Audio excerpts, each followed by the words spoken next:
سامعین و ناظرین، انفیکشن کنٹرول سوسائٹی آپ کی بہتر صحت کے لیے، آپ کو بیماریوں سے بچانے کے لیے اور ایک تندرست معاشرہ تشکیل دینے کے لیے مسلسل کوشاں ہیں۔ ہم جس سلسلے میں آج کل آپ سے گفتگو کر رہے ہیں وہ خواتین کے مسائل، جس میں حاملہ خواتین کے جو مسائل ہوتے ہیں ان کے بارے میں ہم تذکرہ کر رہے ہیں۔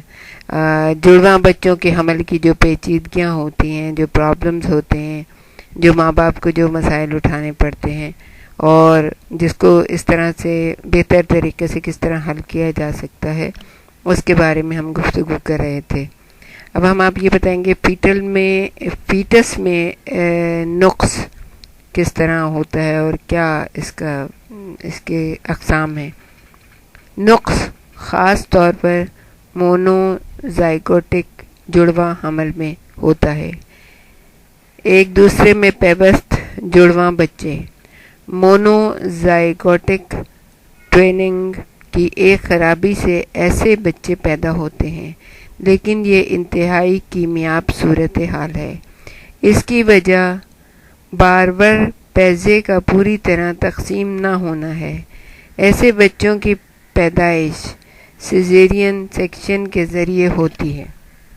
بعض اوقات ایسے بچوں کو علیحدہ کرنا ممکن ہوتا ہے، لیکن اس کا انحصار اس بات پر ہوتا ہے کہ وہ کس طرح جڑے ہوئے ہیں اور اس جڑنے میں کون سے اندرونی اعضاء شامل ہیں۔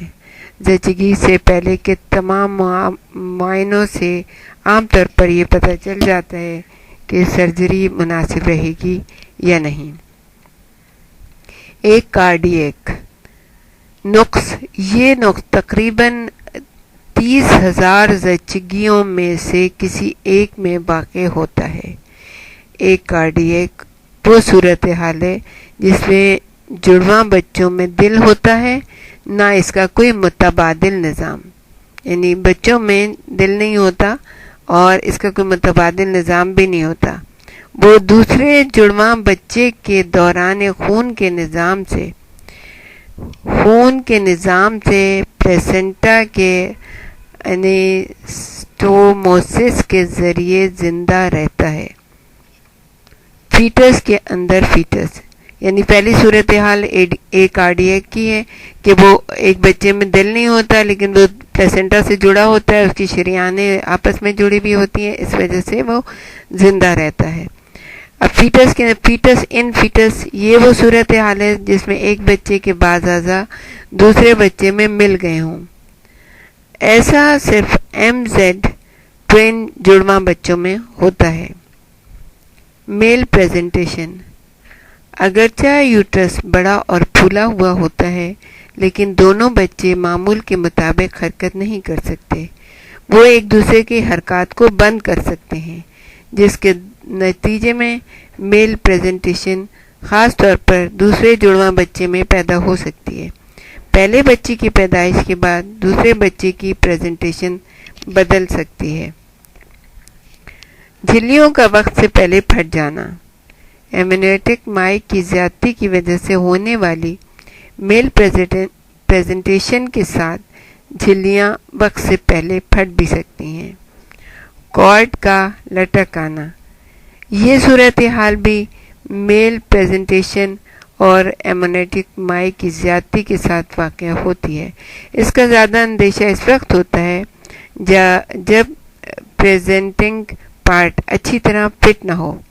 کارڈ کے لٹک آنے کا زیادہ خطرہ دوسرے جڑواں بچے کو ہوتا ہے۔ اب دیر تک جاری رہنے والا لیبر، میل پریزنٹیشن کی وجہ سے یوٹرس کی حرکت اچھی طرح نہیں ہو پاتی، اس کے پھولے رہنے کی وجہ سے لیبر طویل ہو سکتا ہے۔ ایمنیوٹک مائع کی ایک ہی تھیلی، 1% جڑواں بچے ایک ہی تھیلی یعنی سیک میں پرورش پاتے ہیں۔ ایسے بچوں کی کارڈ میں الجھ کر گرہ پڑنے کا خطرہ ہوتا ہے۔ اس گرہ کی وجہ سے ایک یا دونوں بچوں کو خون کی فراہمی بند ہو سکتی ہے۔ ایک دوسرے کے لیے رکاوٹ بننے والے بچے یعنی لاکڈ ٹوین، جڑواں حمل کی اتفاقی لیکن خطرناک پیچیدگی ہے۔ اس کی دو قسمیں ہیں، ایک وہ ہے جس میں پہلا بچہ کھولوں کے بل یعنی بریچ پریزنٹ ہوتا ہے، دوسرا سر کے بل یعنی ورٹیکس ہوتا ہے۔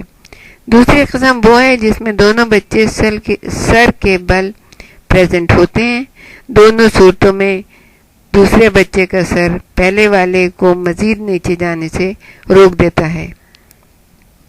اب ہم آپ کو یہ بتائیں گے کہ دوسرے بچے کی پیدائش میں تاخیر۔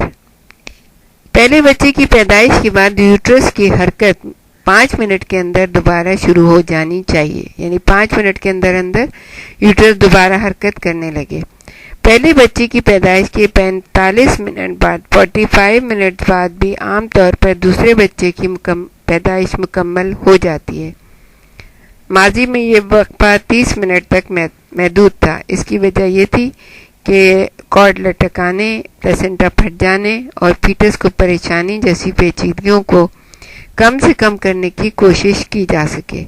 لیکن جب سے بچوں کے دل کی دھڑکن مانیٹرنگ کرنے کا طریقہ دریافت ہوا ہے، دو بچوں کی پیدائش کا درمیانی وقفہ اتنا اہم نہیں رہا، بشرطے کہ فیٹس کی صورتحال پر نظر رکھی جائے۔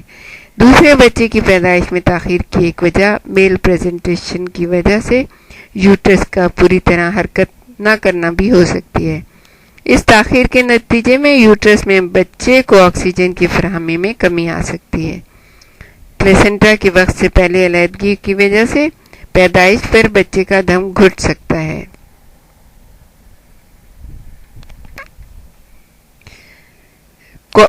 باہر پڑی ہوئی کارڈ میں انفیکشن پھیلنے سے سیپسس ہو سکتا ہے، یعنی کہ زہر پھیل سکتا ہے۔ پہلے بچے کی پیدائش کے بعد فنڈس اپنی شکل بحال کرنے لگتا ہے اور سروکس پہلے کی طرح پھیلنے لگ سکتا ہے۔ مڈ وائف کو چاہیے کہ وہ پیٹ پر ہاتھ رگڑ کر یوٹرس میں سکڑاؤ پیدا کر کے اور پہلے بچے کو ماں کے دودھ سے لگا کے اس طرح یوٹرس کی حرکت بڑھتی ہے اسی طرح سے کریں۔ اگر کوئی رکاوٹ محسوس ہو تو مدد طلب کرنی چاہیے۔ سیزیرین سیکشن ضروری ہو سکتا ہے۔ اگر رکاوٹ موجود نہ ہو تو سینٹوسینان دی جا سکتی ہے یا فورسیپ ڈیلیوری پر غور کرنا چاہیے۔